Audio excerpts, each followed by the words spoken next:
I betrayed my husband's trust, and now he won't even let me get close to him. I'm in a painful and complicated situation, and I wonder if anyone out there has lived something similar. Truthfully, I'm not the only one paying the price. My husband, our children, and even my parents are carrying the burden of my poor choices. I regret what I did, and I'm truly remorseful. Let me be upfront.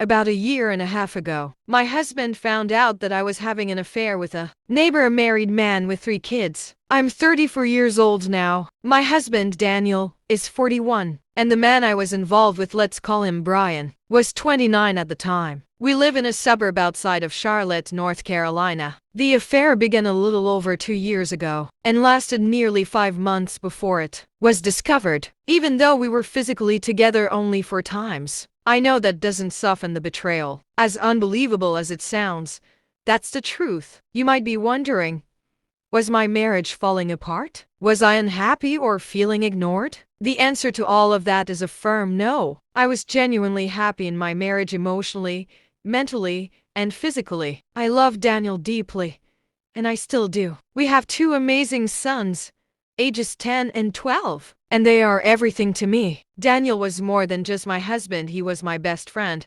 my partner in everything. So why did I risk everything? Looking back, my attraction to Brian wasn't about love or dissatisfaction. It came from a deep emotional place, a memory of my first intense romantic experience. When I was 18, it was like a primal instinct I couldn't resist. Back in high school, I had a few light-hearted flings, some quick kisses. Nothing serious. I considered those boys more like childhood friends than real partners. Then came that summer barbecue at a friend's house in Nashville. That's when I met Jason, my friend's cousin. From the moment I saw him, something clicked. I was 18, he was 21, and there was an intense pull between us. We couldn't stop looking at each other. He had to leave early for work, but we exchanged numbers. The very next day, we met again for ice cream and went for a walk. We talked for hours, totally lost in the moment. We kissed. He took me back to his apartment, and that's where I had my first real intimate experience. It felt out of my control, as if I was being pulled into something bigger than myself. Even though we had no real connection beyond the physical, I gave myself to him completely. Jason and I were completely incompatible. I ended things with him about 11 months after we started. Once the initial passion faded, there was nothing left. A year after that, I met Daniel, my now husband. He checked every box I had ever dreamed of. Kind, responsible, grounded, and loving. I knew he was the one. We got married a year later, and for 13 beautiful years, our marriage was full of joy until I destroyed it. We were blessed with 2 incredible sons who are the spitting image of their father, and they share his funny, caring personality too. I'm telling you all this to give some background into how I ended up in an affair with Brian. Brian and his wife, Melissa, moved into our neighborhood here in Huntersville, North Carolina. They were the youngest couple on our street. Daniel and I were the second youngest. Most of the others were retirees in their 60s. Everyone in the community welcomed Brian and Melissa warmly. We even invited them to our neighborhood picnic. And that's where Brian and I exchanged our first curious glances, similar to the way things started with Jason years ago at that barbecue. The next time I saw Brian was at the car dealership where he worked in the finance department. We were looking for a new SUV, and when Daniel found out Brian worked there, they struck up a conversation. A week later, we went back to check out cars. Brian made sure we got a great deal and helped us secure solid financing. Throughout the process, Brian and I kept exchanging glances, but Daniel never noticed. A few days later, I returned alone to the dealership to have mud flaps installed. That's when Brian and I had our first truly inappropriate moment. He greeted me in the customer lounge, then invited me into his office to go over some paperwork. That's when he confessed he'd been thinking about me. He wanted to talk privately about how he felt. I admitted that I felt something too, but I knew it was wrong. He said he knew too, but he didn't care. He wanted me anyway. The very next morning, after our kids had gone to school and our spouses had left for work, I found myself at Brian's house. That's when we had our first intimate encounter. Let me be clear, my husband, Daniel, has a great job in tech, and Melissa is a licensed nurse. Brian and I only had physical contact 4 times during the entire 5-month affair. There were no feelings involved. I loved Daniel, and Brian still loved Melissa. What we had was purely physical, and to be brutally honest, it wasn't even close to what I had with my husband. Not emotionally, not physically, not in any way, but it was forbidden, and that made it feel exciting, dangerous. Looking back, I realized that after being a stay-at-home mom for 11 years, I was starving for attention, and Brian, attractive, younger, made me feel seen, desired. I thought I could have this secret, reckless adventure and still come home to my stable, loving marriage. I was wrong. That illusion was shattered one Thursday morning, 19 months ago. Brian and I were in bed at his house, thinking we were safe, his wife at work, my husband at the office, our kids all at school. But we weren't alone. Melissa's mother had stopped by unexpectedly and walked in on us fully entangled. She screamed a string of curses, then slapped and clawed at Brian, leaving a nasty gash down his face. She turned to me, punched me square in the jaw, and yanked out chunks of my hair before I could even gather my clothes. I ran out of Brian's house half-dressed, my heart pounding, and tears already welling up. When I got home, the weight of what had just happened came crashing down. The reality of my actions hit me like a freight train. My perfect life, my beautiful marriage to Daniel, could be over just like that. I sat on the couch for what felt like hours, staring at the walls in a daze, trying to figure out how to tell him. Eventually, I picked up my phone and left Daniel a voice message, telling him I had something serious to talk about. He didn't call back. I texted him, but still got no reply. Then, maybe 20 minutes later, I heard pounding at the front door and shouting at the bay window. It was Melissa and her mother, yelling for me to come out. My stomach twisted in panic. I was humiliated, terrified. Thank God our boys were still at school. After they finally left, I curled up on the couch and cried until I fell into an exhausted sleep. I was awakened by the sound of a car door closing outside. I peeked through the blinds. It was Daniel. I scrambled to clean my face, trying to compose myself before he walked through the door. But he never came in. I watched, stunned, as he walked right past our front door, straight down the street to Brian and Melissa's house. He stayed there for nearly 3 hours. I couldn't stop pacing. I was sick to my stomach. When Daniel finally came home, I rushed to the door, trying to hug him, but he stepped back. He wouldn't even let me touch him. I started sobbing, pouring out apologies, but he cut me off. My apology isn't accepted, he said coldly. I want you to leave. I dropped to my knees, begging, telling him I didn't want to go. But he didn't budge. Instead, he called my mother, told her everything, and asked her to come get me. My mom showed up an hour later. She hugged Daniel, apologized to Brian and Melissa next door, and gently convinced me to come back to her place at least for the night. She helped me pack a small bag while I cried uncontrollably. As I was walking out the door,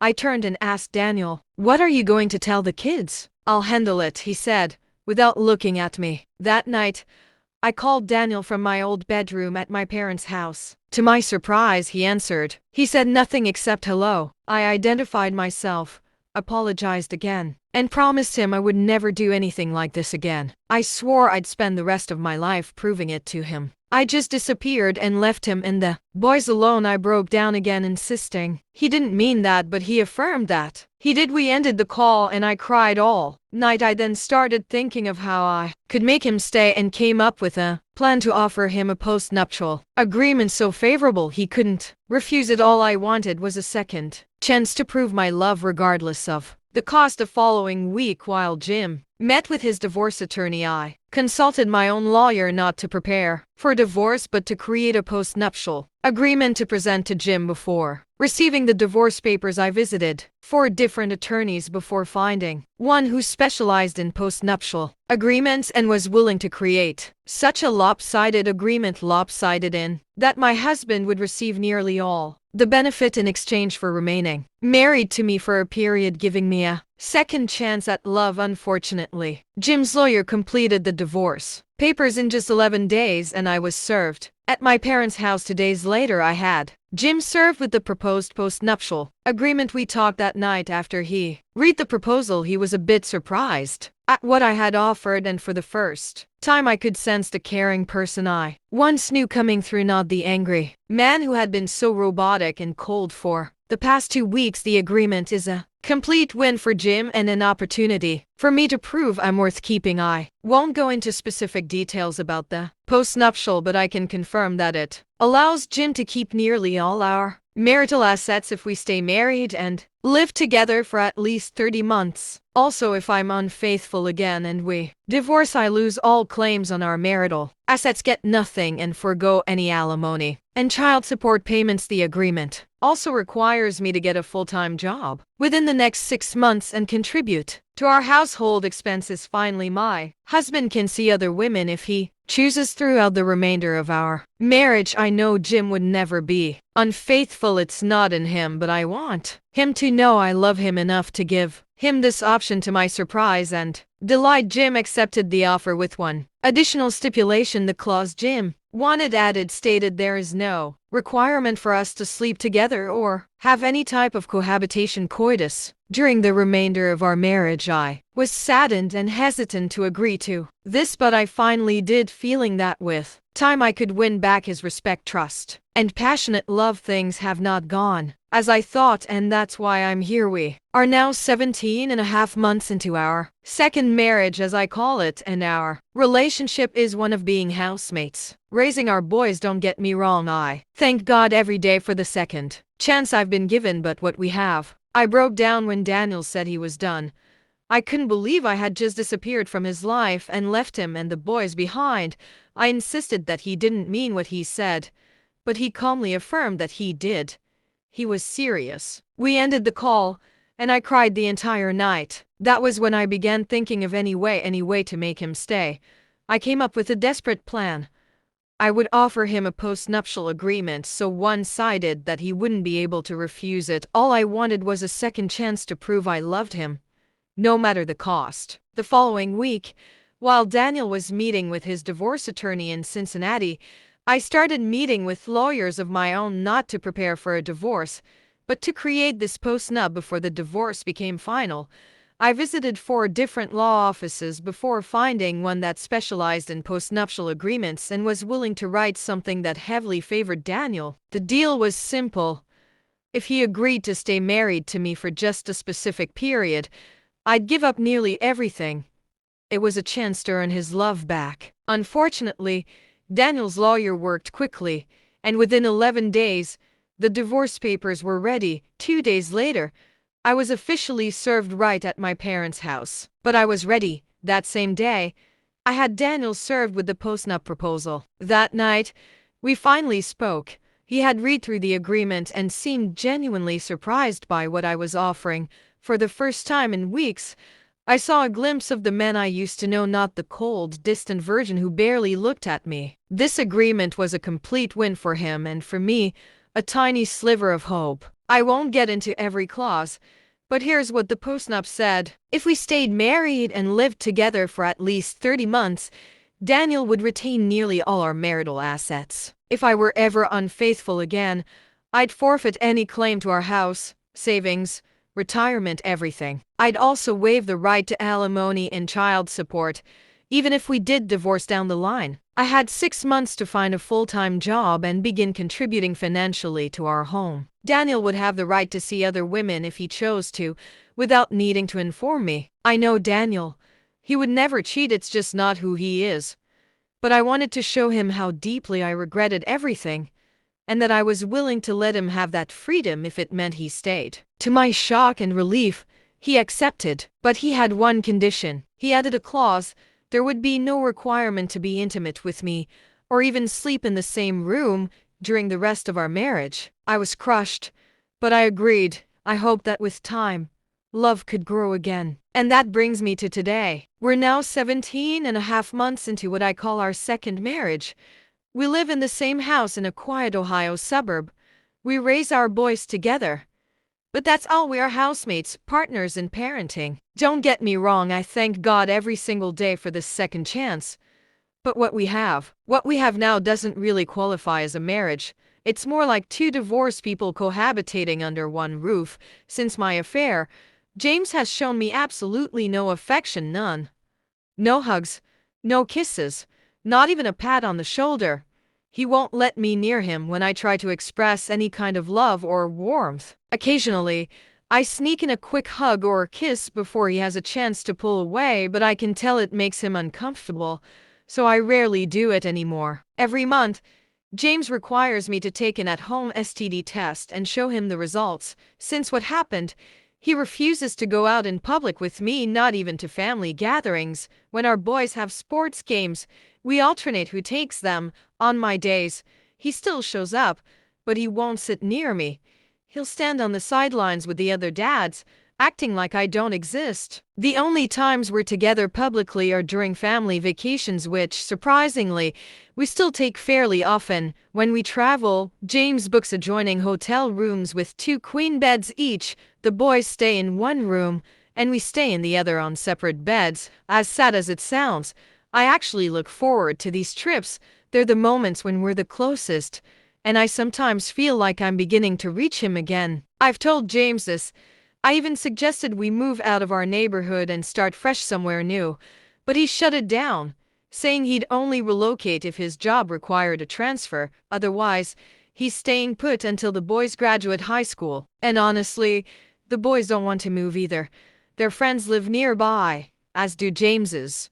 But me, I lost everything. Since the affair, I've been completely cut off. Steve and Marcia divorced 8 months after D-Day, but Marcia and the kids still live just a few houses down. The neighborhood women, most of whom I once called my friends, cut me off. They blame me for breaking up a family. Now, my home feels like a prison. I hardly go outside. I spend most of my time indoors or in my backyard, tending to my garden. My boys are always out with friends, often with Marcia's kids, and thankfully, their world hasn't changed much. James's routine hasn't changed either. He works, hits the gym, then spends evenings with the neighborhood men. They smoke cigars, sip bourbon, and relax together, either in our backyard or at someone else's house. He barely touches the dinners I make. On weekends, he grills his own food and eats only what he cooks. But weekday dinners with my boys have become special. We eat around p.m. when they get home from school. We set the table together, finish preparing the food, and clean up afterward. It's our time. And it's brought us closer, even in the garden. We've created something beautiful together. That space has become our safe haven. So, some things in my life are great, others are heartbreaking. And I don't know anymore if staying in this marriage is the right thing or if I need to finally let James go. Right now, James and I function as co-parents and financial partners, but deep down, I know he no longer sees me as a wife, or even a lover, just someone who helps raise our boys. I love James deeply, and the weight of what I did is something I'll carry for the rest of my life. All I want is to return to the kind, loving relationship we once had, but I'm not sure he'll ever let me. If anyone out there has advice, please tell me, how do you earn back a man's love and trust after such a betrayal? I'm open to any suggestions, no matter how small. Update: last month, I followed some advice and made the difficult decision to temporarily move out. I rented a furnished apartment just a few blocks away and have been living there ever since. I miss my boys. I miss James. And I miss my gardens more than I can say, but being away from that neighborhood, with all its pain and judgment, has brought some relief. Too many memories there. All of them my fault. I'm not making excuses. I own what I did. When I told James I was moving out, he seemed surprised, almost sad. He asked a lot of questions. That reaction told me something. Deep down, I believe he still loves me. I saw it in his eyes. Now, I pick up the boys from school a few days a week. They come to my apartment for dinner, and sometimes stay overnight. James and I are flexible, and the boys move freely between our homes. But being away means I don't see James much. I miss him, so sometimes I call just to ask him random questions, little things, silly things, just to hear his voice, just to stay connected. And surprisingly, we've had a few long conversations lately. About life, about the boys. about us. And again, I feel it. He still loves me. Update! What a journey this has been. Life really is a roller coaster. 2 years into what I've come to call our second marriage, James finally told me that he thinks it's time for us to get a divorce. His reason wasn't anger or spite, it was something deeper. He said that he still loves me and might even want a romantic relationship again someday. But for now, he feels stuck, psychologically trapped by the idea of staying married to someone who betrayed him.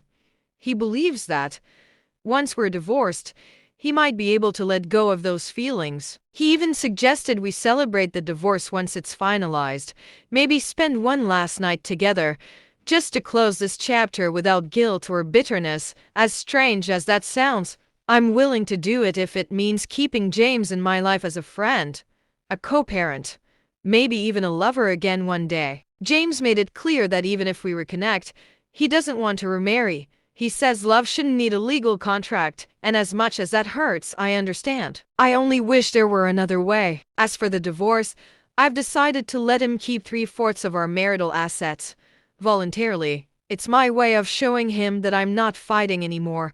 I just want peace and maybe, one day, love again. Even though James didn't meet the stipulations outlined in our postnup, I've chosen not to pursue alimony or child support. Some may say I'm being too generous, but I don't see it that way. James earned that money, and if I had stayed faithful, I believe he would have shared everything with me. I'm at peace with my decision. Financially, I'm secure and can live comfortably for the next 8 years or more without needing to work. That said, I'm currently working, which makes things even better. Before I close this chapter, I want to offer some advice to women who may be battling temptation, just as I once did. Don't give in. The thrill isn't worth the destruction it leaves behind. If you feel yourself losing control or feeling confused, please seek professional help. Speaking from experience, the short-term high is never worth the long-term loss of love, respect, and trust.